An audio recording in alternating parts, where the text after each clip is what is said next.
Hello everyone, welcome to our YouTube channel the commerce show. जैसे कि आप लोगों ने थंबनेल में देख लिया होगा कि आज हम लोग डिस्कस करने वाले हैं इनकम टैक्स से रिलेटेड 101 एमसीक्यूज। तो आप सभी अपनी नोटबुक और पेन को रेडी रखिए और हमारे साथ स्टार्ट करिए अपना ये एमसीक्यू सीरीज़। क्योंकि ये वीडियो थोड़ी सी लंबी होने वाली है तो आप सभी एक वाटर बोतल और एक पीस प्लेस जहाँ पर कोई भी शोर ना हो, ऐसी कोई जगह आप ढूंढ करके अपना लेक्चर अटेंड करें, ठीक है। वीडियो स्टार्ट करने से पहले आप सभी से रिक्वेस्ट है, इस वीडियो को लाइक करके अपनी अटेंडेंस मार्क जरूर कर दीजिए। चलिए स्टार्ट करते हैं क्वेश्चन नंबर 1 से। क्वेश्चन नंबर 1 पे पहुंचने से पहले हम पहले आप लोगों को बता दें कि हम आपको कैसे चीज़ें करवाने वाले हैं, ठीक है। यूनिट वन हमने नाम दिया है इन बेसिक कंसेप्ट, मतलब इनकम टैक्स के बेसिक कंसेप्ट से रिलेटेड 1 से लेकर 25 क्वेश्चन तक रहेंगे, ठीक है। इनकम में कई सारे हेड्स होते हैं, इनकम के 5 हेड्स होते हैं, उससे रिलेटेड आपको 26 से 50 तक के क्वेश्चंस देखने को मिलेंगे। Deemed income aggregation set of and assessment से रिलेटेड आपको 25 क्वेश्चंस देखने को मिलेंगे, यानी कि 51 से 75 तक। एंड फिर आपका लास्ट में computation of total income of individual and HUF, ये आपको देखने को मिलेंगे लास्ट के 25 क्वेश्चंस, यानी कि 76 to 100, ठीक है। एक एक करके हम लोग चारों यूनिट को कवर करेंगे और फिर लास्ट में आपको इवेलुएट खुद को करके हमें बताना है कि आपका कितना स्कोर रहा, ठीक है। आप हर एक क्वेश्चन को पॉज करिएगा और उसके बाद खुद से ट्राई करिएगा कि हाँ इसका क्या आंसर हो सकता है। प्लस हमने क्या किया है, हर क्वेश्चन के बाद आपके लिए एक छोटा सा सोल्यूशन भी प्रोवाइड किया है, सो दैट आपको चीज़ें इसमें अच्छे से समझ में आए, मतलब आपका हर क्वेश्चन के साथ आपको कुछ नया सीखने को मिले और आपका कंसेप्ट भी क्लियर होता चला जाए, ठीक है। चलिए स्टार्ट करते हैं क्वेश्चन नंबर 1 से।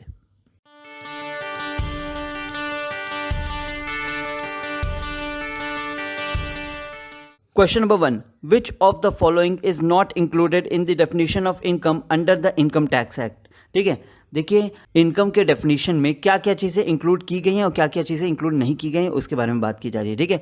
लॉटरी से जो विनिंग आप मतलब विन करते हो वो चीज़ आपकी इंक्लूड होती है, मतलब इंक्लूड किया गया डेफिनेशन में। सैलरी को भी इंक्लूड किया गया है, प्रॉफिट्स फ्रॉम बिजनेसेस को भी इंक्लूड किया गया है, लेकिन ये जो गिफ्ट रिसीव्ड फ्रॉम रिलेटिव्स इसको इंक्लूड नहीं किया गया है। अब इससे रिलेटेड कुछ चीज़ें हमने यहाँ पर मेंशन किया, चलिए देख लेते हैं। 1 का हो जाएगा सी, और यहाँ पर लिखा है gifts received relatives are exempt under section, कौन सा सेक्शन, 56 सबसेक्शन 2x, ठीक है। And hence not included in taxable income, मतलब अगर आपको रिलेटिव से कुछ गिफ्ट मिला है तो आप उसको इंक्लूड नहीं करेंगे अपने टैक्सेबल इनकम में, ठीक है, उस पर कोई टैक्स नहीं लगेगा।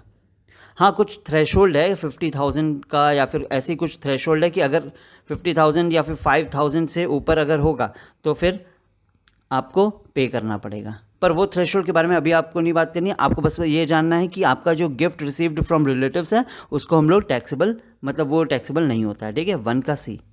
Question number 2, the assessment year is the period of, पहले तो देख लीजिए 2 टाइप के पीरियड आपको देखने को मिलेंगे, ईयर आपको देखने को मिलेंगे। पहला है असेसमेंट, दूसरा है प्रीवियस, ठीक है।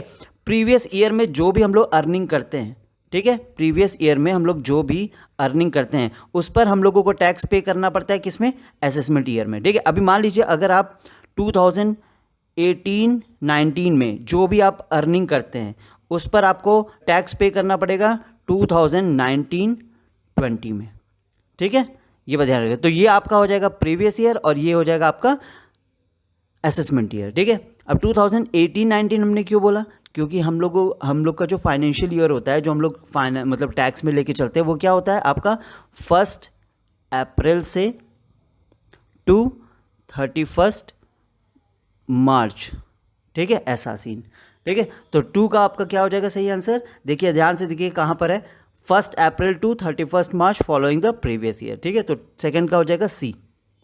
देखिए इसके बारे में क्या लिखा है हमने, income earned in a previous year is assessed in the immediately following 12 month period known as the assessment year, ठीक है। ध्यान रखिएगा 2 टाइप के ईयर्स होते हैं, एक आपके प्रीवियस ईयर और एक आपके असेसमेंट ईयर, ठीक है।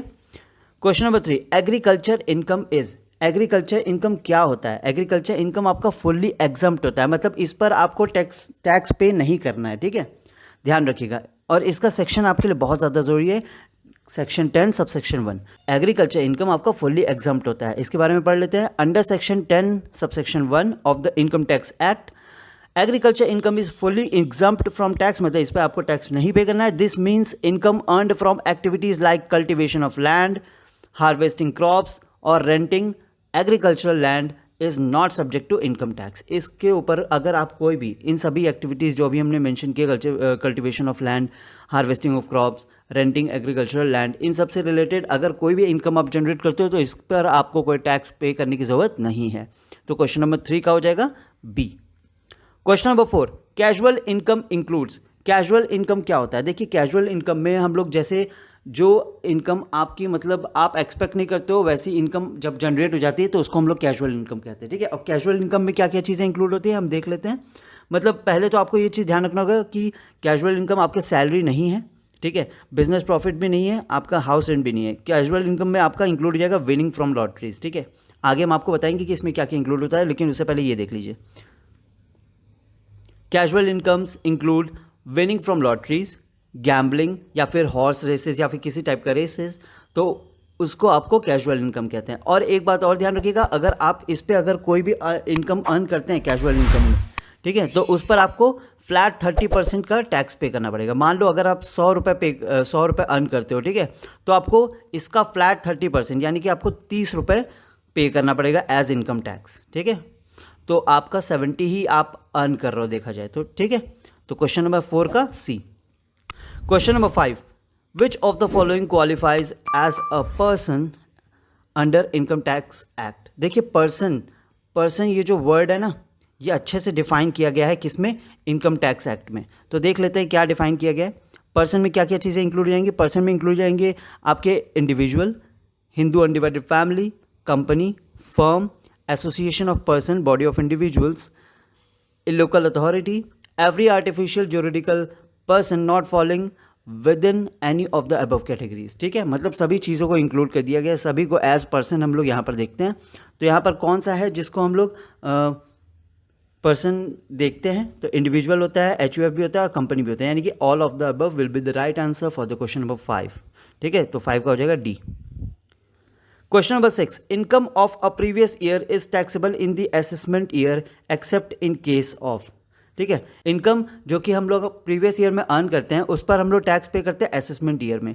ठीक है, ये तो नॉर्मल केस है, लेकिन ऐसा कौन सा केस है जिसमें हम लोग प्रीवियस ईयर का जो इनकम अर्न किया जाता है उसका टैक्स हम लोग प्रीवियस ईयर में ही ले लेते हैं? मान लीजिए 2018 में अगर कोई इनकम अर्न की गई तो उस पर टैक्स लेने के लिए हम लोग 2019 का वेट नहीं करेंगे, उस पर हम लोग 2018 में ही टैक्स ले लेंगे। तो ऐसा होता है शिपिंग बिजनेसेस जो लोग इंक्लूड है। ठीक है, शिपिंग बिजनेसेस का क्या सीन होता है कि 8 महीने, 9 महीने या फिर कई बार 10-10 महीने तक लोग शिपिंग बिजनेस में इंक्लूड रहते हैं। तो वो क्या करते हैं, वो इंडिया में नहीं रहते हैं। ठीक है, वो वाटर बॉडीज़ में ही अपना रह करके सारा काम करते हैं। तो 6 का यहाँ पर बी हो जाएगा। देखिए, इससे रिलेटेड हमने क्या लिखा है, अंडर सेक्शन 172, सेक्शन 172 में क्या बोला गया है, shipping businesses of non residents is taxed in the same year. जिस ईयर में उन्होंने अपना मतलब अर्न किया है उसी ईयर में उनको टैक्स पे करना पड़ेगा। उनके लिए कोई असेसमेंट ईयर नहीं है, उनका प्रीवियस ईयर ही असेसमेंट ईयर है। ठीक है, question number 7, which of the following is an example of tax evasion. सबसे पहले आपको समझना पड़ेगा टैक्स इवेजन होता क्या है।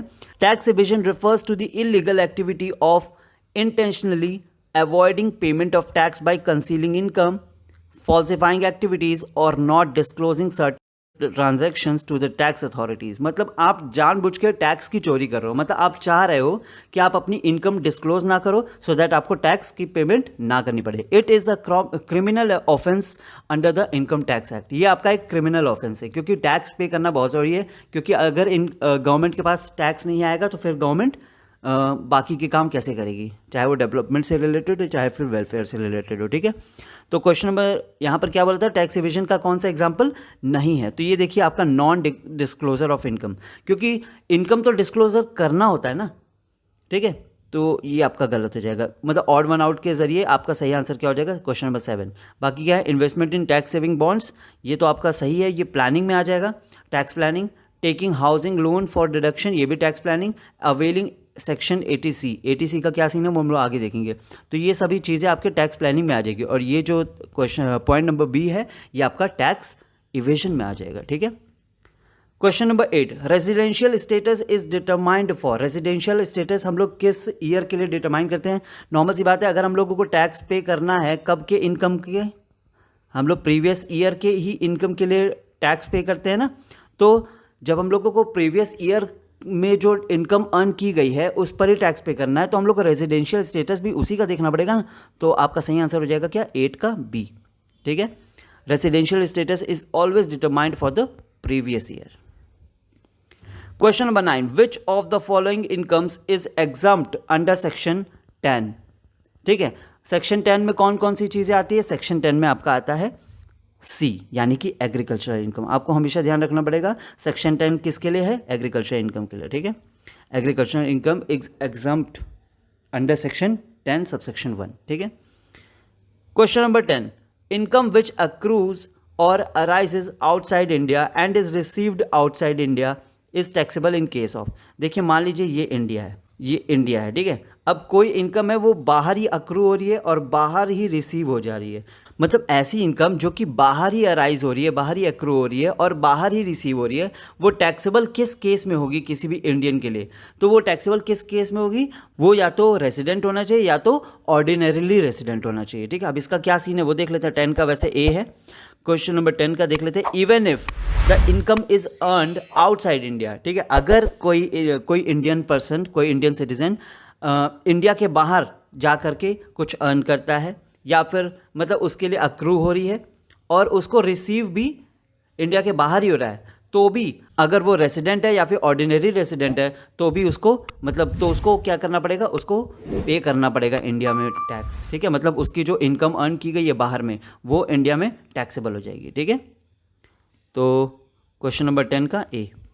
Question number 11, which section deals with tax on winnings from lottery. आपको ध्यान रखना पड़ेगा कैजुअल इनकम के लिए जो सेक्शन बनाया गया है वो है आपका 115 BB। ठीक है, तो कोई भी आपका एग्जांपल दिया जाएगा, चाहे वो विनिंग फ्रॉम लॉटरी हो गया, गैम्बलिंग हो गया, हॉर्स रेसेस हो गया, वो सारे के सारे आपके 115 BB के अंडर में आएंगे। ठीक है, 11 का बी। तो देख लेते हैं इसमें कौन कौन से और चीज़ें इंक्लूड होंगी। 115 BB में लॉटरी विनिंग्स, गेम शोज जैसे आपकी KBC वगैरह, crossword puzzles, horse races, card games, betting या गैम्बलिंग वाले या फिर गेम्स या फिर digital games, online fantasy games, इस टाइप के जो भी गेम्स हैं वो सब आपके इंक्लूड होंगे किसमें, 115 BB में। ठीक है, क्वेश्चन नंबर 11 का B. Question number 12, gross total income is computed before. Gross total income किसके पहले आपका कंप्यूट किया जाता है, तो यहाँ पर सही आंसर हो जाएगा allowing deductions under chapter 6A। और 6A में क्या आता है, 6A में आता है आपके 80C से 80U तक के डिडक्शंस आते हैं। ठीक है, अब 80C से 80U में बहुत सारे डिडक्शंस इंक्लूड होते हैं, वो हम लोग नेक्स्ट वीडियो में हम लोग देख लेंगे, एक अलग से उसके लिए वीडियो रेडी किया जाएगा। अभी यहाँ पर देख लेते हैं उससे रिलेटेड कुछ चीज़ें। Chapter 6A provides a series of deductions, इसमें बहुत सारे डिडक्शंस इंक्लूड होते हैं, जैसे अभी हमने आपको बताया 80C से 80U तक के, that helps tax payers to reduce their gross total income and consequently lower their taxable income। ठीक है, जो भी टैक्स पे करना है, अगर मान लीजिए 1 लाख रुपए पे करना था, ठीक है, अगर आपने 80C से 80U का डिडक्शन ले लिया तो हो सकता है ये 1 लाख ना पे करना पड़े, आपका 80,000 में ही काम चल जाए। ठीक है, ऐसा होता है, तो वो डिडक्शन आपको क्लेम करने पड़ेंगे। These deductions are available to individuals के लिए अवेलेबल है, HUFs के लिए अवेलेबल है, and other specified entities subject to certain conditions. मतलब अलग से कई सारे कंडीशंस है, कौन कौन से, वो आपको जब 80C से 80U पढ़ाएंगे तब आपको पता चलेगा। ठीक है, नहीं तो आप खुद से भी गूगल कर सकते हैं। तो क्वेश्चन नंबर 12 का हो जाएगा C. Question number 13, which of the following is not allowed as a deduction from gross total income. अब देखिए कौन सा यहाँ पर आपका डिडक्शन अलाउ नहीं है ग्रॉस टोटल इनकम में, तो वो आपका सेक्शन 10 हो जाएगा, क्योंकि सेक्शन 10 तो आपका एग्रीकल्चरल इनकम है और एग्रीकल्चरल इनकम आपका एग्जम्प्ट है। ठीक है, ये आपका टैक्सेबल नहीं होता, ये आपका एग्जम्प्ट होता है, मतलब इस पर आपको कोई टैक्स पे नहीं करना होता है। 80C में आपको पे करना है, 80C 80D 80G ये सब चीज़ें इंक्लूड होती है, लेकिन सेक्शन D इंक्लूड नहीं होता। ठीक है, 13 का D देख लेते हैं इसके बारे में। Section 10 of the income tax act deals with the exemptions available under the act, meaning the income mentioned in this section exempt from tax. These exemptions are provided on the basis of the nature of income, the status of taxpayer and the type of income received। ठीक है, question number 14, tax planning. Tax planning क्या होता है, tax planning एक अच्छी चीज़ है क्योंकि इसमें आप टैक्स को अच्छे से प्लान करते हैं, आप सभी लीगल फॉर्मेलिटीज़ को फॉलो करते हुए सारा काम करते हैं। तो यहाँ पर क्या हो जाएगा आपका answer, proper arrangement of affairs to reduce tax liability legally. ठीक है, तो 14 का हो जाएगा C. Tax planning is a legal way of reducing tax burden using provisions of law. Question number 15, income earned outside India is not taxable in the hands of. मतलब मान लीजिए ये है आपका इंडिया, ठीक है, तो इनकम अगर अर्न किया जा रहा है इंडिया के बाहर, ठीक है, किसी और कंट्री में अर्न किया जा रहा है, तो वो कौन सा ऐसा पर्सन है, रेसिडेंट है, रेसिडेंट और ऑर्डिनरीली रेसिडेंट है, या फिर नॉन रेसिडेंट है, या फिर एचयूएफ है, कौन सा ऐसा पर्सन है जिसके लिए वो टैक्सेबल नहीं होगा। तो यहाँ पर सही आंसर हो जाएगा आपका 15 का सी, नॉन रेसिडेंट। नॉन रेसिडेंट को वो चीज़ टैक्सेबल नहीं होगा अगर वो बाहर, मतलब इंडिया में वो चीज़ टैक्सेबल नहीं रहेगी अगर वो बाहर उसको रिसीव कर रहा है, ठीक है। और ऐसा क्यों? क्योंकि उसने टैक्स पहले ही बाहर पे कर दिया होगा, ठीक है। Non residents are taxed only on income received और अक्रूड इन इंडिया। जो एनआरआई होते हैं उनको सिर्फ टैक्स तभी पे करना होता है इंडिया में जब इंडिया में एक्रू हो या फिर इंडिया में रिसीव हो, ठीक है। Question number 16, a person includes. Person में कौन कौन से इंक्लूड होते हैं? आपके इंडिविजुअल हो जाएंगे, एओपी हो जाएंगे, बीओआई हो जाएंगे, लोकल अथॉरिटी हो जाएंगे, यानी कि आपका सही आंसर है 16 का डी, ठीक है। देख लीजिए यहाँ पर सेक्शन मेंशन कर दिया हमने, 2 subsection 31। 17, total income equals to, ठीक है। तो टोटल इनकम में क्या चीज़ें आती हैं आपकी? जब ग्रॉस टोटल इनकम में से आप डिडक्शन माइनस करते हो तो वो आपकी आ जाती है टोटल इनकम, ठीक है। डिडक्शन 6A वाली यानी कि 80C to 80U, देखिए यहाँ पर लिख दिया हमने। Question number 18, casual income is taxed eight. Casual income के लिए हमने आपको बताया था ना, कैजुअल इनकम पर डायरेक्ट 30% फ्लैट डिडक्शन, मतलब आपका टैक्स पे करना होता है आपको। कैजुअल इनकम में वही गैम्बलिंग वगैरह वही चीज़ें इंक्लूड होंगी, ठीक है। देखिए casual incomes like lottery winnings, gamblings वगैरह जो भी चीज़ें हैं वो आपको उस पर 30% टैक्स पे करना पड़ेगा। Question number 19, which of the following is not a correct match. Section 10 में एग्जाम्प्ट इनकम आते हैं, 80C में डिडक्शंस हैं, सेक्शन 192 आपका TDS ऑन सैलरी है, 44 AB एग्रीकल्चर इनकम। देखिए एग्रीकल्चर इनकम के लिए होता है 10 सबसेक्शन 1 और ये 44 AB है, ये आपकी जो ऑडिटिंग होती है उससे रिलेटेड होता है, ठीक है। इसके बारे में देख लेते हैं। तो इसका मतलब आपका वैसे यहाँ पर जो इनकरेक्ट है, नॉट ए करेक्ट मैच यानी कि इनकरेक्ट, वो हो जाएगा 19 का डी। 19 का D will be the right answer, ठीक है। तो यहाँ पर देख लेते हैं section 44 AB deals with mandatory requirement of audit for certain tax payers especially businesses and professionals based on their turnover और ग्रॉस रिसीट्स। और सेक्शन 10 सबसेक्शन 1 के बारे में क्या लिखा है? And section 2(1)(a) are the key provisions that deal with the agriculture income and its exemptions under the income tax act, ठीक है, ध्यान रखिएगा। तो क्वेश्चन नंबर 19 का D. Question number 20, residential status is determined under. Residential status जो determine किया जाता है उसके लिए कौन सा सेक्शन मेंशन किया गया है? उसके लिए मेंशन किया गया आपका सेक्शन 6, ठीक है, आपको ध्यान रखना पड़ेगा। Section 6 of the income tax act 1961 defines the residential status of an individual, HUF or a company which is essential for determining the tax liability in India. The residential status determines whether the income of an individual or entity is taxable in India or not. ठीक है, तो ये चीज़ आपको ध्यान रखना पड़ेगा। यहाँ पर मेनली एक है ये चीज़ कि आपका जब भी रेजिडेंशियल स्टेटस का आपको सेक्शन पूछा जाएगा तो वो क्या है? Section 6। Question number 21, income tax is charged. Income tax आपका कब चार्ज किया, मतलब किस पर चार्ज किया जाता है, कौन से ईयर पर चार्ज किया जाता है? वो चार्ज किया जाता है फाइनेंशियल ईयर। फाइनेंशियल ईयर यानी कि आपका 1 अप्रैल टू 31 मार्च, ठीक है, ध्यान रखिएगा। हमने लिखा भी है यहाँ पर, income tax is charged for the financial year April 1 to 31 March in India. The income earned during the financial year is assessed the assessment year, ठीक है। अगर यहाँ प्रीवियस ईयर मेंशन होता है तो हम लोग कंसिडर कर सकते थे उसको भी, ठीक है। क्वेश्चन नंबर 22, यह कि आ गया previous year means, it means financial year preceding the assessment year, ठीक है। Previous year refers to the financial year in which the income is earned, तो यहाँ 22 का हो जाएगा B.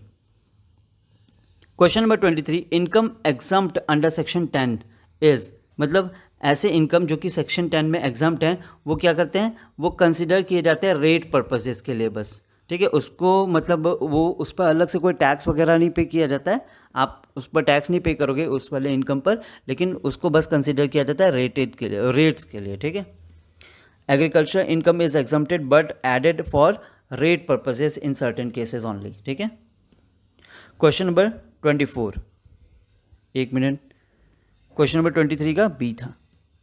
Question number 24, deductions under section 80C is available up to, तो इसका amount है आपका 1,50,000। आपको ध्यान रखना पड़ेगा 80C की जो डिडक्शन है वहाँ पर आपको कितना अमाउंट का डिडक्शन मिल सकता है, 80C में 1,50,000। ठीक है, वही चीज़ हमने यहाँ पर लिखी है कि मैक्सिमम डिडक्शन आपको मिलेगा 1,50,000 का। Question number 25, which of the following is not a component of total income. आपका salary income, house property income, capital gains, ये तीनों आपके टोटल इनकम के कंपोनेंट है, लेकिन ये जो आपका एग्रीकल्चरल इनकम है ये आपका कंपोनेंट नहीं है। ठीक है, तो ऑड वन आउट से आपका सही आंसर क्या हो जाएगा, 25 का ए। देखिए हमने यहाँ लिखा हुआ है क्योंकि एग्रीकल्चर इनकम आपका एग्जाम्प्ट होता है, इसलिए वो टोटल इनकम में इंक्लूड नहीं होता है।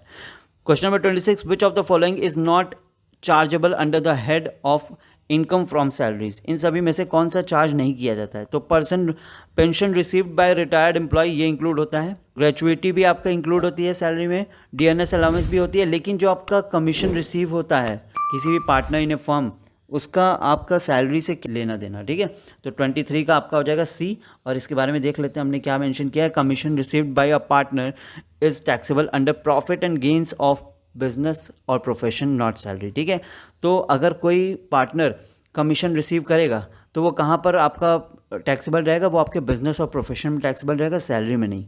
ठीक है, question number 27, the standard deduction allowed under the head salaries for financial year 2023 to 2024 is, आपका यहाँ पर क्या अमाउंट होगा, 50,000। ठीक है, ये डिडक्शन स्टैंडर्ड डिडक्शन अलाउ किया गया है आपके सैलरी हेड में। ठीक है, यहाँ पर हमने मेंशन भी कर दिया सैलरी का आपका क्या सीन है, मतलब ये सेक्शन है 16IA allows a standard deduction of ₹50,000 to salaried individuals. ठीक है, question number 28, which of the following perquisites is tax free. इन सभी में से कौन सा जो परक्विजिट होता है वो आपका टैक्स फ्री है, तो आपका रेंट फ्री अकोमोडेशन ये टैक्स फ्री नहीं है, मेडिकल रिएम्बर्समेंट ये भी नहीं है, लेकिन ये जो आपका फ्री लंच है, ठीक है, अगर वो ये जो फ्री लंच है आपको मिल रहा है, ठीक है, वो अगर आपका अप टू 50 रुपीज़ है तो वो आपका परक्विजिट आपका टैक्स फ्री है, मतलब उस पर आपको कोई टैक्स नहीं पे करना पड़ेगा। लेकिन अगर ये 51 भी हो गया तो आपको फिर टैक्स पे करना पड़ेगा। ठीक है, तो 28 का हो जाएगा सी।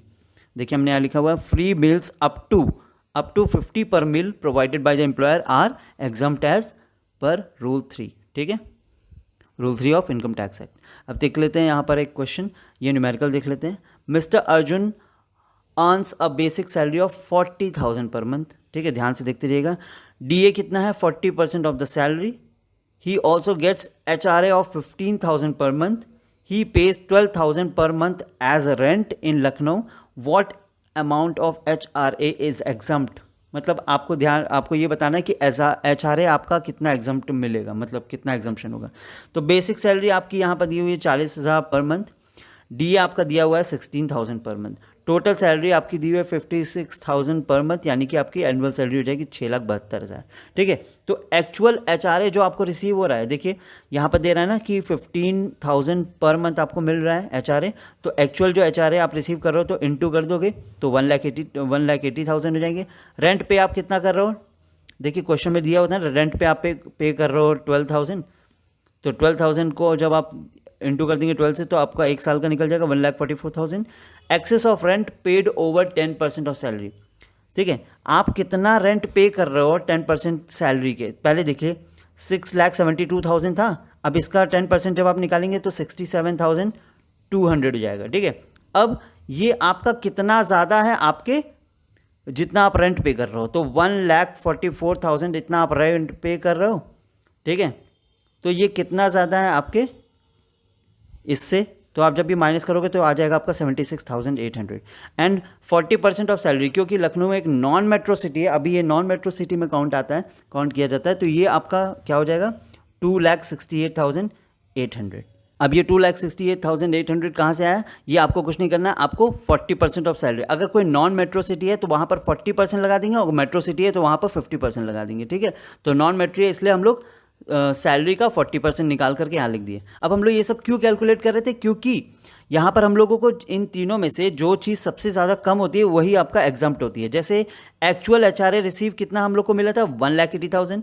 Access of rent paid over 10% of salary, ठीक है, आप सैलरी के 10% से जितना ज़्यादा पे करते हो वो अमाउंट, और फिर 40% ऑफ सैलरी, मतलब सैलरी का 40%। अगर आपका कोई मेट्रो सिटी है तो वहाँ 50% ऑफ सैलरी हो जाएगा, ठीक है।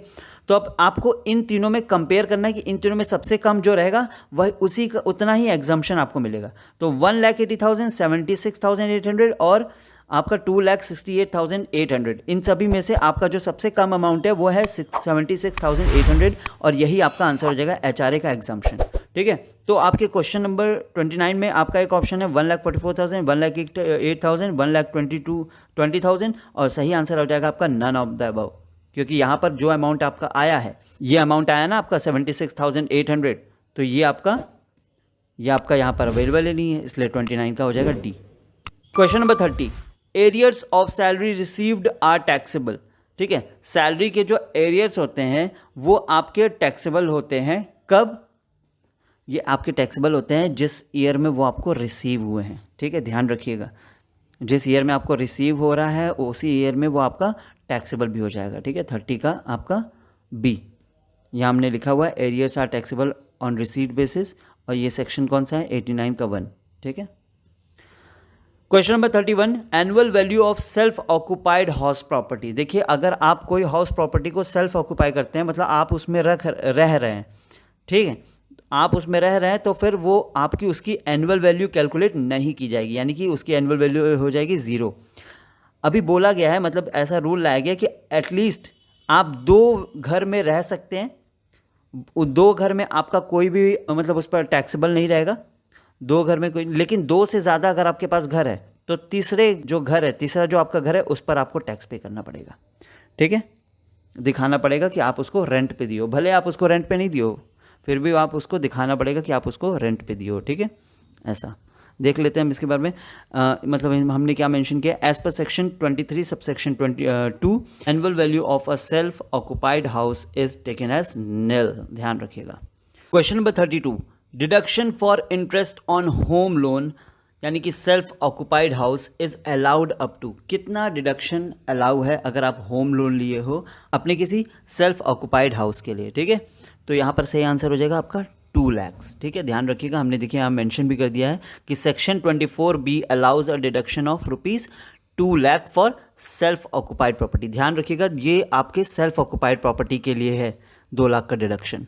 Question number 33, unrealised rent can be claimed as deduction.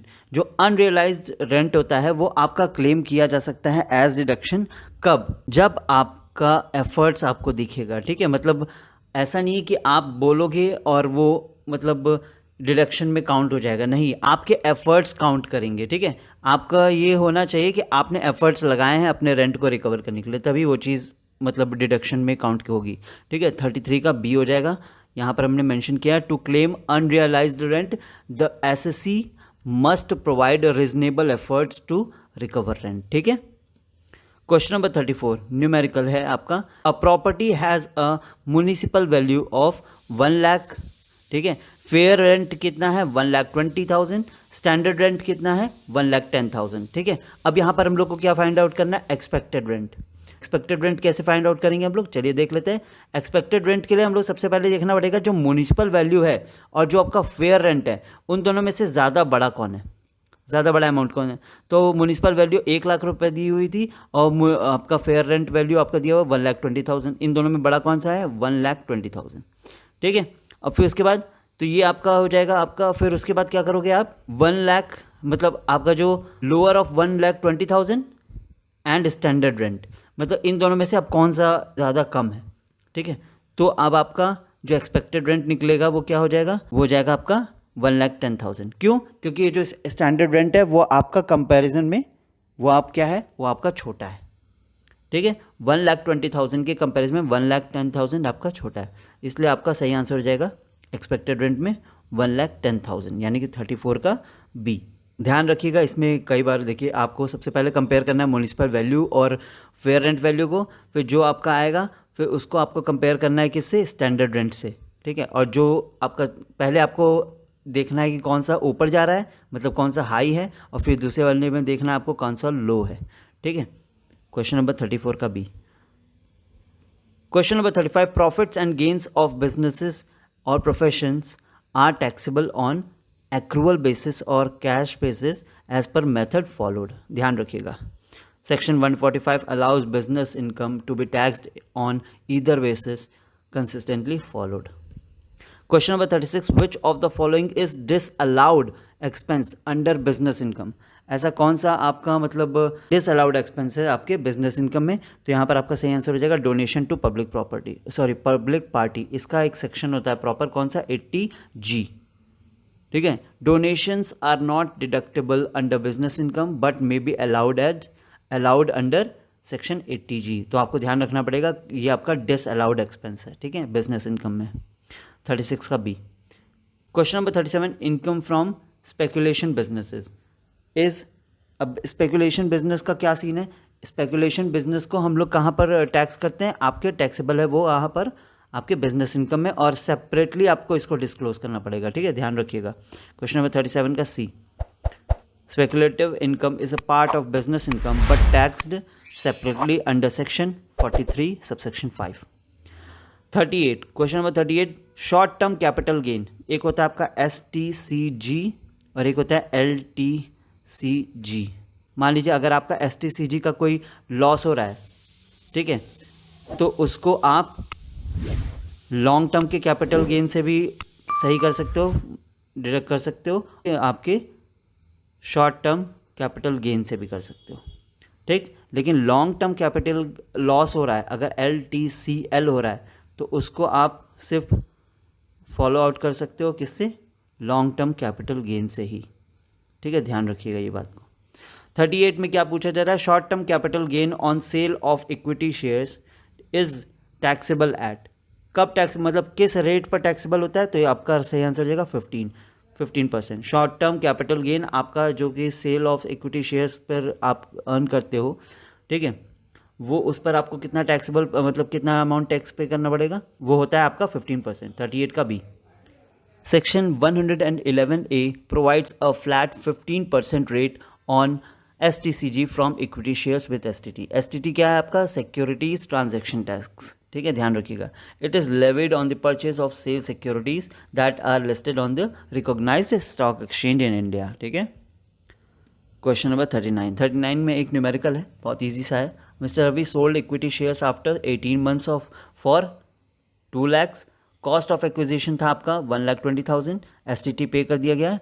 What is LTCG, मतलब क्या आपका गेन हुआ है, ठीक है, लॉन्ग टर्म कैपिटल गेन क्या है आपका, ठीक है। तो LTCG वही आपका 1 लाख, आपको ध्यान रखना पड़ेगा, लॉन्ग टर्म कैपिटल गेन वो आपका 1 लाख तक एग्जम्प्ट रहता है, ठीक है। And remaining is taxed at the rate 10%। मान लीजिए अगर 1,10,000 है, ठीक है, तो पहला 1 लाख आपका वो क्या रहेगा? एग्जम्प्ट रहेगा, और जो बचा हुआ 10,000 है इसके ऊपर टैक्स लगेगा, कितना? 10% के हिसाब से। 10% कितना होता है 10,000 का? 1,000, ठीक है। देख लेते हैं, 2 लाख आपको रिटर्न मिला था, आपने एक्वायर किया था 1,20,000 में, तो यहाँ पर आ गया 80,000। अब ये जो 80,000 है ये आपका एग्जम्प्ट वैल्यू से कम है, ठीक है, मतलब टोटल 1 लाख तक आपका एग्जाम्प्ट है, तो जो 80,000 है वो भी का पूरा अमाउंट एग्जाम्प्ट हो जाएगा, ठीक है। तो इसका सही आंसर हो जाएगा क्या? 80,000। यहाँ पर यही तो पूछा जा रहा था ना कि कितना गेन है या फिर कितना आपको टैक्स नहीं पे करना है, ठीक है। तो क्वेश्चन नंबर 39 का हो जाएगा 80,000, यानी कि ए।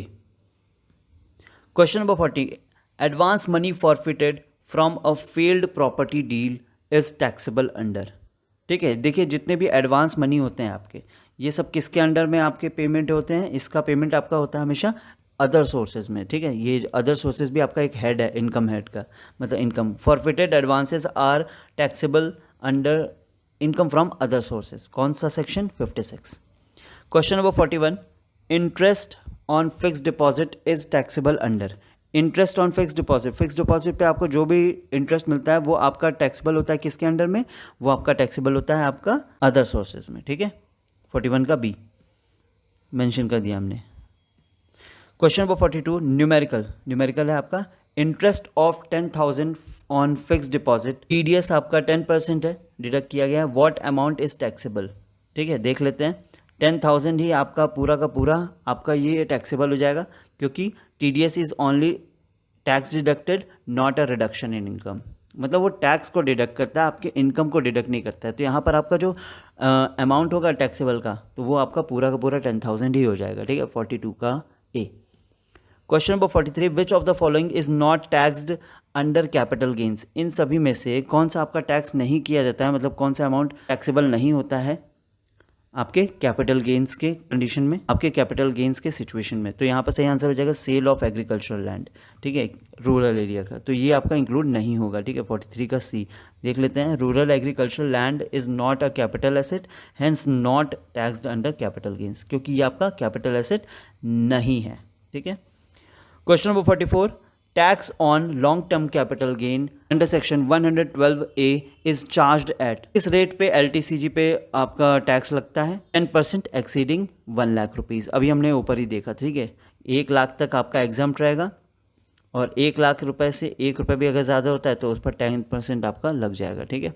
वही चीज़ यहाँ पर मेंशन किया गया है कि 1 रुपये मतलब 1 लाख रुपए से ऊपर वो आपका थ्रेशोल्ड है। Question number 45, deduction under section 54 is available for. 54 आपका किस लिए अवेलेबल है, तो सेक्शन 54 आपका अवेलेबल है सेल ऑफ रेजिडेंशियल हाउस। ये चीज़ आपको ध्यान रखनी पड़ेगी, ठीक है। यहाँ पर हमने मेंशन कर दिया सेक्शन 54 आपका capital gain from residential house के लिए है। Question number 46, dividend from Indian companies is. Indian companies से जो भी डिविडेंड मिलता है वो आपका टैक्सेबल होता है इनकम फ्रॉम अदर सोर्सेज से, ठीक है। ध्यान रखना पड़ेगा आपको। अब इसके बारे में हमने कुछ चीज़ें लिखी हैं। पहले का क्या सीन था, डिविडेंड्स पर exempt in the hands of the share holders because the company paid dividend tax, dividend distribution tax. पहले क्या होता था, DDT पे करते थे, बट अब आगे का सीन कुछ और है। Dividend is taxable in the hands of the share holders, it is taxed under the income from other sources वाले हेड में, ठीक है। कौन सा सेक्शन, 56 सबसेक्शन 2I, ठीक है, ध्यान रखिएगा।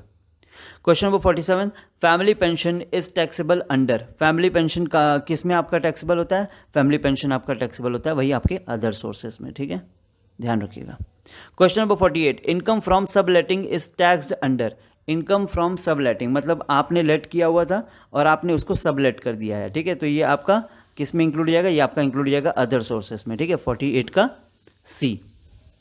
क्वेश्चन नंबर 49 न्यूमेरिकल है आपका। मिस्टर एक्स रिसीव किया कितना, 1,20,000 from a winning quiz contest. तो आपको उसको कितना पेमेंट करना पड़ेगा। आपको बताया था ना हमने कि जब भी इस टाइप का कोई भी कैजुअल इनकम होता है तो फिर उस पर आपको 30% का आपको टैक्स पे करना पड़ेगा। 30% का जब आप टैक्स पे करेंगे तो कितना हो जाएगा, 12 या 36 यानी कि 36,000 आपका टैक्स पे करना पड़ेगा। तो 49 का हो जाएगा A. Question number 50, which of the following is not a head of income under section 14। कौन सा आपका हेड नहीं है, ठीक है। सैलरीज होता है आपका, हाउस प्रॉपर्टी भी होता है, कैपिटल गेन भी होता है, लेकिन ये आपका इनकम फ्रॉम एग्रीकल्चर ये कोई हेड नहीं होता, ठीक है। तो आपको ध्यान रखना पड़ेगा। तो ऑड वन आउट के जरिए आपका सही आंसर हो जाएगा पॉइंट बी, ऑप्शन बी, ठीक है।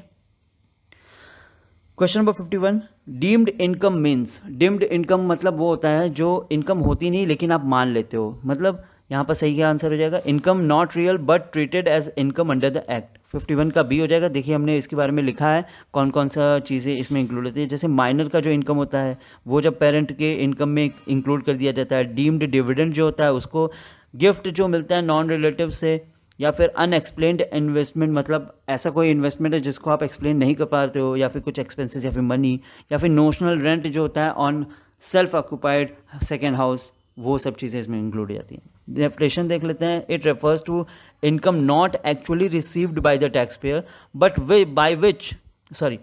विच the income tax act treats as income and taxes accordingly, ठीक है। ये आपके नोशनल इनकम्स होते हैं और ये आपके एज्यूम किए जाते हैं कि जो एसएससी है उसने इसको अर्न किया है, ठीक है, डीम्ड इनकम। तो इसका सही आंसर हो जाएगा 51 का B. Question number 52, which of the following is not deemed income. अब इन सब में से कौन सा डीम्ड इनकम नहीं है, तो यहाँ पर आपका गिफ्ट रिसीव्ड फ्रॉम रिलेटिव्स है, विनिंग फ्रॉम लॉटरी ये आपका कैजुअल इनकम है, ठीक है। तो ऑड वन आउट के जरिए आपका 52 का आंसर हो जाएगा बी, और अनएक्सप्लेन्ड इन्वेस्टमेंट, कैश क्रेडिट ये सभी आपके डीम्ड इनकम में इंक्लूड होंगे, ठीक है। क्वेश्चन नंबर 52 का आपका सही आंसर हो जाएगा 52 का B. Question number 53, unexplained cash credit is taxable under. ठीक है, कौन से सेक्शन में आपके अनएक्सप्लेन्ड कैश को मतलब क्रेडिट किया जाता है? तो ये आपका टैक्सेबल होता है सेक्शन 68 में। आपको ध्यान रखना पड़ेगा अनएक्सप्लेन्ड कैश कहाँ पर आपका किस किस सेक्शन में आपका टैक्सेबल होता है, वो होता है आपका सेक्शन नंबर 68 आपका डील करता है। ठीक है, question number 54, the loss under the house property, कौन से हेड के बारे में बात कर रहा है? House property can be set off against. House property से रिलेटेड अगर आपका कोई भी लॉस होता है तो आप उसको किससे सेट ऑफ कर सकते हैं? आप किसी भी हेड से, मतलब किसी भी एनी अदर हेड से आप उसको सेट ऑफ कर सकते हैं। ठीक है, देखिए हमने लिखा है loss from house property can be set off against income under any other head up to ₹2 lakh. ध्यान रखिएगा जो अमाउंट है वो आपका 2 लाख का है। 55, the maximum limit of set of losses from house property against other heads. ठीक है, तो इसका क्या हो जाएगा? मैक्सिमम लिमिट क्या है? मैक्सिमम लिमिट वही आपका 2 लाख रुपए है। Question number 56, business loss can be set off against. Business loss आपका जो होता है, जो भी लॉस आपके बिजनेस से रिलेटेड हो रहे हैं उसको आप सेट ऑफ कर सकते हैं किसके अगेंस्ट में? सिर्फ और सिर्फ बिजनेस इनकम से ही। ठीक है, ध्यान रखिएगा हाउस प्रॉपर्टी से रिलेटेड अगर कोई लॉस है तो उसको आप किसी भी हेड से आप कर सकते हो, लेकिन अगर बिजनेस से रिलेटेड है तो आपको उसको बिजनेस से ही करना पड़ेगा सेट ऑफ। ठीक है, question number 57, if the loss can not be set of in the current year it can be carried forward. अगर मान लीजिए आप करंट ईयर में आप उसको सेट ऑफ नहीं कर पा रहे तो आप उसको कैरी फॉरवर्ड भी कर सकते हैं। ठीक है, 57 का B. Question number 58, short term capital loss can be set off against. ये हमने आपको बताया था शॉर्ट टर्म कैपिटल लॉस, जैसे शॉर्ट टर्म कैपिटल लॉस इसको आप सेट ऑफ कर सकते हो आपके STCG यानी कि शॉर्ट टर्म कैपिटल गेन से भी और लॉन्ग टर्म कैपिटल गेन से भी। तो आपका सही आंसर हो जाएगा 58 का सी। वही चीज़ आपका अब ये जो LTCL है यानी कि लॉस है, इसको आप सेट ऑफ कर सकते हो सिर्फ और सिर्फ LTCG से। ठीक है, तो यहाँ पर सही आंसर हो जाएगा 59 का B. Question number 60, the number of years for which business losses can be carried forward. कितने ईयर्स तक आप उसको कैरी फॉरवर्ड कर सकते हो? तो 60 का हो जाएगा सी यानी कि 8। ठीक है, तो ये सब चीज़ें आपको ध्यान रखनी पड़ेंगी, अच्छे से इसको पढ़ लीजिएगा। Question number 61, the loss from speculative business can be carried forward for 8 years. ठीक है, ध्यान रखिएगा 8 years. Question number 62, intra head adjustment refers to. Intra head adjustments का मतलब क्या होता है? इंट्रा हेड एडजस्टमेंट का मतलब होता है adjusting losses with in the same head. जब आप सेम हेड में आप लॉसेस को एडजस्ट करते हैं तो वो इंट्रा हेड हो जाएगा, और जब डिफरेंट हेड में करते हैं तो उसको हम लोग बोलते हैं इंटर हेड। ठीक है, ये इंट्रा हेड है, इसके बाद हम लोग देखेंगे इंटर हेड। ठीक है, इंटर हेड में क्या हो जाएगा? जब डिफरेंट मतलब आप डिफरेंट हेड में उसको आप वो करोगे, ठीक है, डील करोगे। तो इसका सही आंसर हो जाएगा आपका adjusting losses of one source with the income of another head. तो 63 का हो जाएगा ए। ठीक है, which loss can not be set off against any other income. ऐसा कौन सा लॉस है जिसको आप किसी और इनकम के साथ सेट ऑफ नहीं कर सकते? तो वो हो जाएगा आपका लॉस फ्रॉम लॉटरी यानी कि आपके कैजुअल इनकम। ठीक है, कैजुअल इनकम के बारे में बात हो रही है। 65, filing of return is mandatory for carrying forward. कौन सी चीज़ को आप जब कैरी फॉरवर्ड कर रहे हो तो उसका आपको मतलब रिटर्न फाइल करना ज़रूरी है? तो वो हो जाएगा आपका कैपिटल लॉस और बिजनेस लॉस यानी कि both B and C will be the right answer. ठीक है, तो 65 का हो जाएगा D. Question number 66, aggregation of income means. देखिए एग्रीगेशन ऑफ इनकम में क्या क्या चीज़ें इंक्लूड होती है? एग्रीगेशन ऑफ इनकम में आपका मेनली वो 5 हेड तो इंक्लूड होंगे ही, लेकिन साथ में उसके जो क्लबिंग इनकम होती है और जो डीम्ड इनकम होती है वो भी इंक्लूड होती है। ठीक है, तो क्वेश्चन नंबर 66 का हो जाएगा C.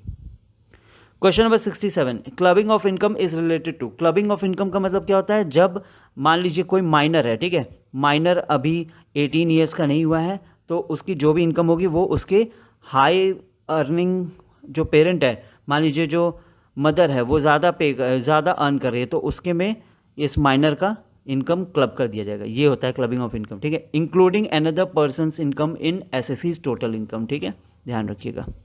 Question number 68, income of a minor is clubbed in the hands of mother और फादर विद हायर इनकम। अभी हम लोगों ने देखा। ठीक है, यहाँ पर हमने मेंशन कर दिया minor's income is clubbed in the hands of the parent having higher income. कौन सा section? 64 subsection 1E। 69, question number 69, which of the following income of a minor child is not clubbed. ऐसा कौन सा minor का income होता है जो कि क्लब नहीं किया जाता? बैंक इंटरेस्ट नहीं, डिविडेंड ये भी क्लब किया जाता है, गिफ्ट फ्रॉम अंकल ये भी क्लब किया जा सकता है। लेकिन अगर इनकम किसी बच्चे ने अपने खुद की स्किल से जनरेट किया है ठीक है, अर्न किया है तो फिर वो आपका क्लब नहीं किया जाएगा। तो 69 का हो जाएगा C. Question number 70, assessment year is the period of, assessment year आपका क्या कौन सा पीरियड होता है? ये आपका इनकम के असेसमेंट का पीरियड होता है, ठीक है। 70 का हो जाएगा C. Question number 71, the period in which income is earned is called, जिस ईयर में आप लोग इनकम अर्न करते हो उसको हम लोग बोलते हैं प्रीवियस ईयर। ध्यान रखिएगा 71 का हो जाएगा आपका C. Question number 72, who is assessing officer, assessing officer कौन होता है? जो कि आपका अपॉइंटेड होता है to assess the income, to calculate the income, ठीक है। यहाँ पे हमने मेंशन कर दिया है assessing officer is an income tax authority who is responsible for assessment of returns, ठीक है। Question number 73, return of income must be filed by an individual if total income exceeds, मतलब कब कोई इंडिविजुअल रिटर्न फाइल करेगा? जब उसकी amount कितना exceed हो जाए? उसकी अमाउंट एक्सीड हो जाए 2.5 लाख से ऊपर, ठीक है। 73 का B. Question number 74, which of the following is a belated return, इन सभी में से कौन सा आपका बिलेटेड रिटर्न होगा?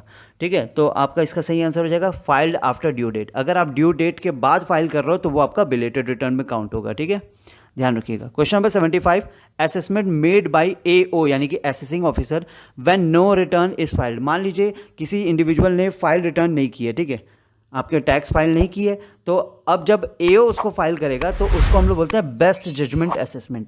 ध्यान रखिएगा, अगर असेसिंग ऑफिसर अगर आपका असेसमेंट कर रहा है, आपका रिटर्न फाइल कर रहा है, तो उसको हम लोग बोलते हैं क्या? Best judgement assessment. देखिए हमने क्या लिखा है, if the assessee fails to return file return, AO makes a best judgement assessment under section 144, ठीक है।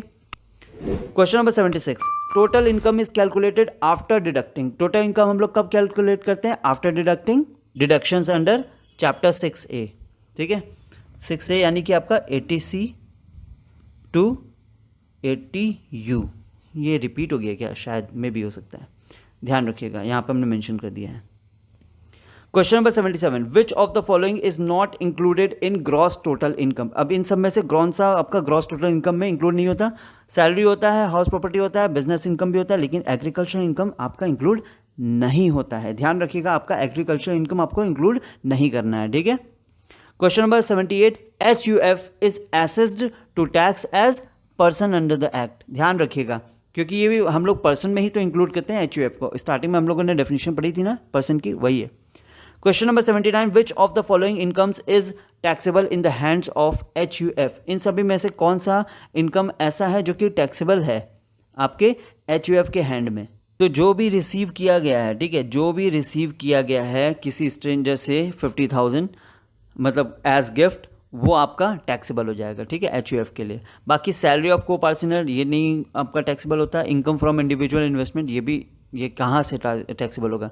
Capital gains on individual asset, ये भी नहीं होगा, इंडिविजुअल के बारे में बात ही नहीं करनी है, ठीक है। Question number 80, which of the following is not a valid deduction for HUF under 6A deduction के लिए, मतलब 6A में वही आपका 80C से 80U। अब देखिए यहाँ पर कौन सा ऐसा है जो आपका इंक्लूड नहीं होता है आपके HUF के लिए, ध्यान रखिएगा, HUF के बारे में बात की जा रही है, ठीक है। तो इसका सही आंसर हो जाएगा आपका 80U। 80U किस चीज़ के लिए होता है? 80U होता है आपके सफरिंग फ्रॉम डिसेबिलिटी के लिए। हाँ देखिए यहाँ पे मेंशन है, section 80U provides a deduction to a resident individual who is suffering from disability as certified by a medical authority, ठीक है। Question number 81, an individual below 60 years is not required to pay tax if total income does not exceed, ठीक है। 60 साल से अगर कोई नीचे है, मतलब नीचे एज का है, और अगर वो कितना इनकम का नहीं कमा रहा है, तो फिर हम लोग को उससे पे नहीं करना पड़ेगा, मतलब टैक्स नहीं लेना पड़ेगा, तो वो हो जाएगा आपका 2,50,000, ठीक है। 81 का हो जाएगा आपका बी, ठीक है। Question number 82, under the old regime tax rate for income 2.5 lakh to 5 lakh will be 5%, ठीक है। ओल्ड रिजाइम के हिसाब से आपका 2.5 लाख से 5 लाख तक का जो बनेगा वो है आपका 5%, देखिए हमने यहाँ मेंशन किया है। Under the new tax regime standard deduction is, standard deduction कितना है न्यू टैक्स रिजाइम के अकॉर्डिंग? वो है आपका 50,000, ठीक है।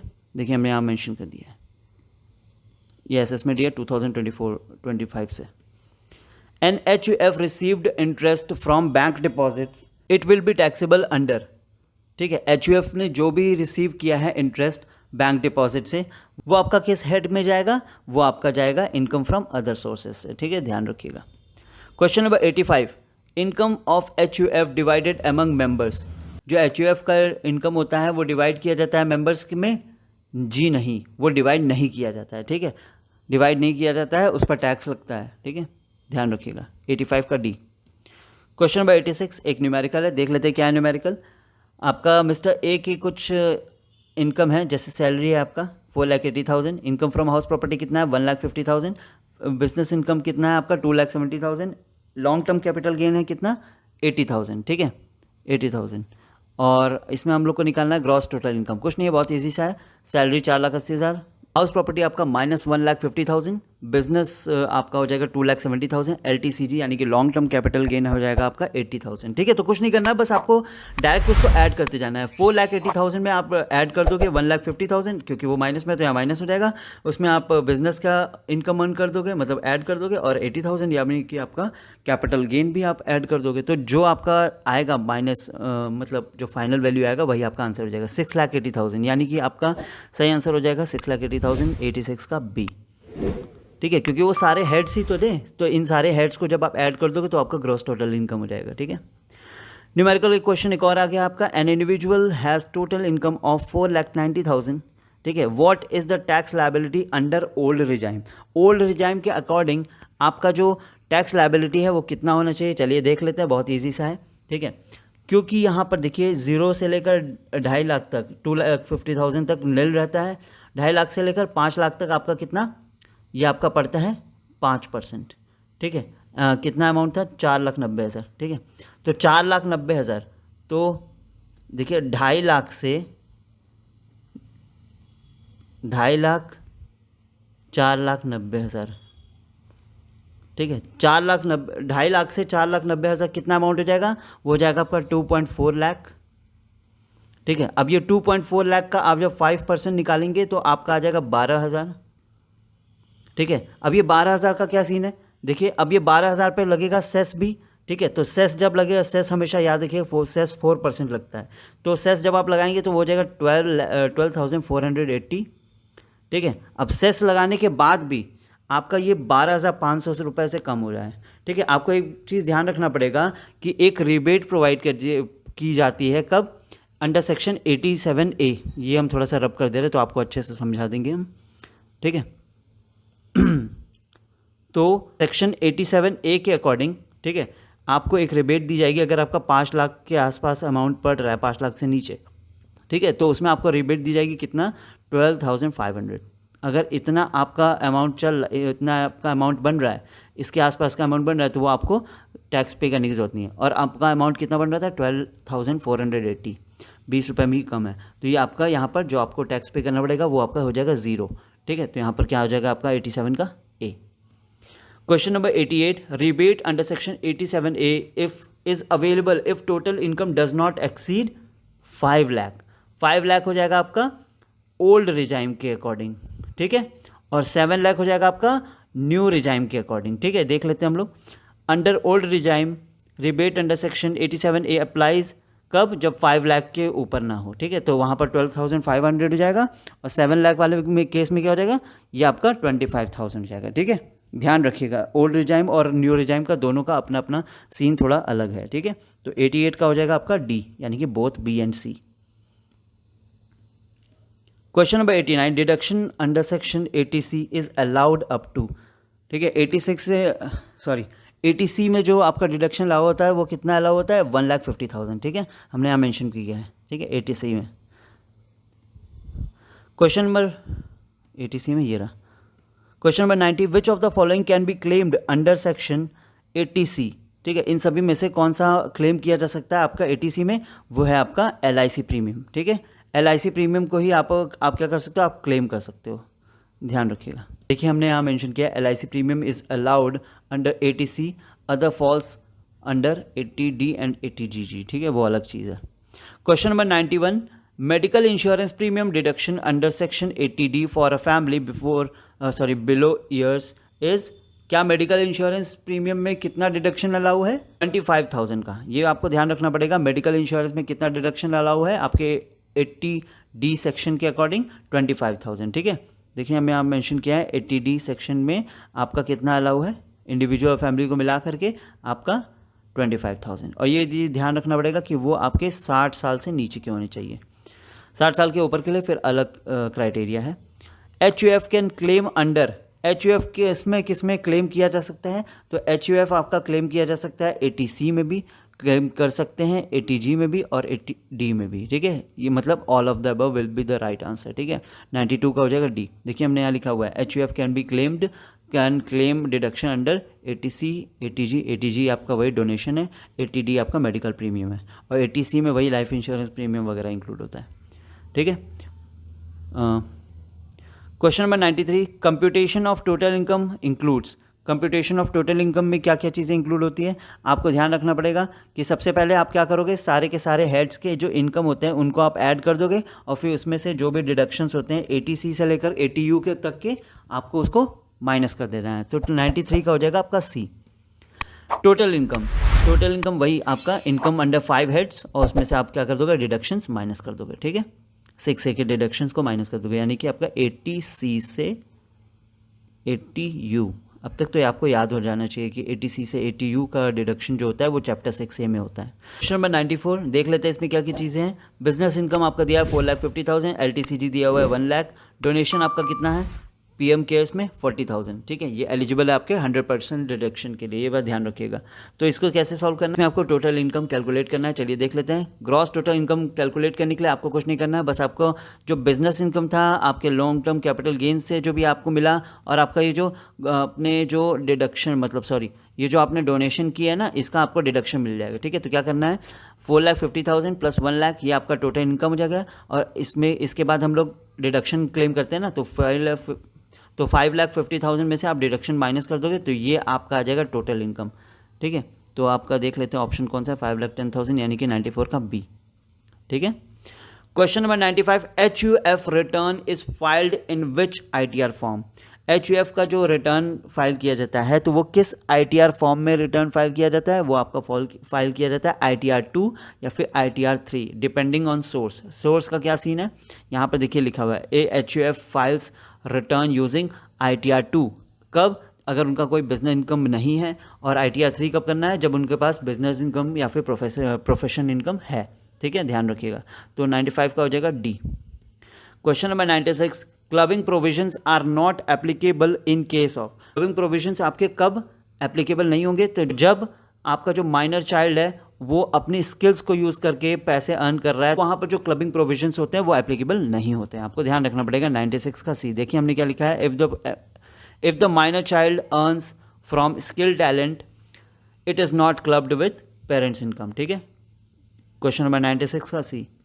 Question number 97, which of the following is exempt income. इन सभी में से कौन सा आपका ऐसा इनकम है जो एग्जम्प्ट है, मतलब आपको उस पर टैक्स नहीं पे करना है, तो वो है आपका एग्रीकल्चरल इनकम, ठीक है। 97 का सी। देखिए सेक्शन याद रखिएगा, ठीक है, 10 subsection 1। Which of the following, question number 98, which of the following is a taxable perquisite. इन सभी में से आपका कौन सा ऐसा परक्विजिट है जो कि आपका टैक्सेबल परक्विजिट है, तो यहाँ पर सही आंसर हो जाएगा आपका interest free loan by employer, ठीक है। फ्री इंटरेस्ट फ्री अगर कोई लोन आपको आपका जो एम्प्लॉयर प्रोवाइड किया है, ठीक है, तो वो आपका वो जो परक्विजिट प्रोवाइड किया गया आपको कंपनी से या फिर एम्प्लॉयर के द्वारा, तो वो आपका टैक्सेबल होता है, ठीक है, ध्यान रखिएगा। Question number 99, for a salaried individual opting for new regime which of the following can not be claimed. इन सभी में से कौन सा ऐसा मतलब डिडक्शन है या फिर जो भी चीज़ें एग्जम्पशन है वो आप नहीं क्लेम कर सकते अगर आप न्यू रिजाइम को फॉलो करने जा रहे हो, तो वो है आपका HRA एग्जम्पशन आपको नहीं मिलेगा और ATC की डिडक्शन आपको नहीं मिलेगी। अगर आप न्यू रिजाइम को फॉलो करने जा रहे हो, ऑप्ट करने जा रहे हो, तो वहाँ पर आपको ये दोनों चीज़ें आप नहीं क्लेम कर सकते हो, ठीक है। तो 99 का हो जाएगा डी। क्वेश्चन नंबर देखिए हमने यहाँ पर लिख दिया है, ठीक है, HRA और ATC के लिए। Question number 100, who can sign the return on behalf of HUF। HUF के बिहाफ में कौन रिटर्न साइन कर सकता है, तो वही है आपका कर्ता, जो आपका कर्ता धर्ता होता है आपके HUF का सबसे मेन पर्सन, मेन मेंबर, ठीक है, कर्ता जो कि आपके फैमिली में सबसे बड़ा होता है वही है। देखिए हमने मेंशन किया है हेड ऑफ द फैमिली, यही आपका साइन करता है आपके HUF। और आज का लास्ट क्वेश्चन, और ये क्वेश्चन आपके लिए रहेगा होमवर्क, ठीक है। टोटल हम लोगों ने 100 क्वेश्चन सॉल्व कर लिया है और 101 जो क्वेश्चन है वो आपका होमवर्क है। देख लेते क्या है, what is the full form of pan. हम लोग को पता है कि इनकम टैक्स अगर फाइल करना है तो वहाँ हमारे पास पैन का होना बहुत ज़्यादा मैंडेटरी रिक्वायरमेंट है, ठीक है। ए mandatory requirement for filing income tax returns in India, ठीक है। ये तो इसके बारे में थोड़ा सा लिख दिया, लेकिन आपका ये होमवर्क है कि आप चेक करोगे कि क्या है इसका। आप मेरे को आप हमें कमेंट करके बताएंगे कि इसका आंसर क्या है क्वेश्चन नंबर 101 का, ठीक है। ध्यान से। तो हम लोगों ने टोटल 100 क्वेश्चन सॉल्व कर लिए, जिसमें से एक क्वेश्चन हमने आपको होमवर्क भी दिया है, ठीक है। 101। तो आप लोगों को क्या क्या चीज़ें बतानी है कमेंट करके। पहला तो आपको 101 का सोल्यूशन बताना है, क्या होगा आंसर, और प्लस आपको ये बताना है 100 में से आपने कितना स्कोर किया है, ठीक है। तो ये सब चीज़ें आपको अच्छे से मेंशन करनी पड़ेगी। इन केस अगर कोई डाउट हो तो उसको भी आप ज़रूर से ज़रूर मेंशन करिए। आप सभी अपना ध्यान रखें, सारे के सारे पॉइंट्स को अच्छे से पढ़ लीजिए। ये लेक्चर आपके लिए बहुत ज़्यादा इंपॉर्टेंट है। हमने कोशिश की है कि बेसिक से लेकर के डिफ़िकल्टी लेवल तक जो भी चीज़ें इसमें इंक्लूड हो सकती हैं हमने उसको इंक्लूड किया है। अगर आपको वीडियो पसंद आई, आपको क्वेश्चन समझ में आए, इस वीडियो को लाइक करके शेयर ज़रूर करिएगा। आप सभी अपना ध्यान रखें और खूब सारा पानी पीजिए। Thank you so much.